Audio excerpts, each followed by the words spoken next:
സംസ്ഥാനത്ത് പനി ബാധിതരുടെ കണക്കുകൾ പുറത്തുവിട്ട് ആരോഗ്യവകുപ്പ്. കഴിഞ്ഞ ദിവസം 11,438 പേരാണ് പനി ബാധിച്ച് ചികിത്സ തേടിയത്.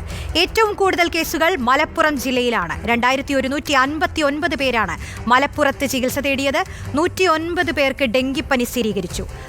3 പനിമരണവും റിപ്പോർട്ട് ചെയ്തിട്ടുണ്ട്. ജൂലൈ മാസം ഇതുവരെ പനി ബാധിച്ച് ചികിത്സ തേടിയത് 50,000-ലധികം രോഗികളാണ്.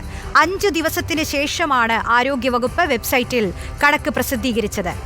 ആദിൽ പാലോട് ചേരുന്നുണ്ട് വിശദാംശങ്ങളുമായി. അതിൽ ഇത്രയധികം ആളുകൾക്ക് പനിയുണ്ടായ ഒരു സാഹചര്യം, അതിൽ ആരോഗ്യവകുപ്പ് എന്താണ് പറയുന്നത്? ആശങ്കപ്പെടുന്ന ഒരു സാഹചര്യമാണ് നിലവിലുള്ളത്. സംസ്ഥാനത്ത് ഇനിയും പനി കൂടുമെന്നാണ് ആരോഗ്യവകുപ്പിന്റെ വിലയിരുത്തൽ.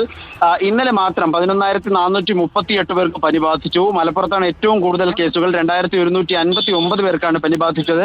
109 പേർക്ക് ഡെങ്കിപ്പനിയാണ് എന്ന ഒരു വിവരം കൂടിയുണ്ട്. പനി ബാധിച്ച് 3 പേർ മരിക്കുകയും ചെയ്തു. കൂടുതൽ ജാഗ്രത വേണ്ട സമയമാണ്. ഡെങ്കിപ്പനി അടക്കമുള്ള വ്യാപിക്കാനുള്ള സാധ്യതയാണ് ഇപ്പോഴും പ്രവചിക്കപ്പെട്ടിരിക്കുന്നത്. കൂടുതൽ ജാഗ്രത പൊതുജനങ്ങൾക്ക് വേണമെന്ന് നിർദ്ദേശം വന്നിരിക്കുകയാണ്. റോഷ്നി. ശരി, ആദിൽ പാലോടാണ് തിരുവനന്തപുരത്ത് നിന്ന് വിവരങ്ങൾ നൽകിയത്.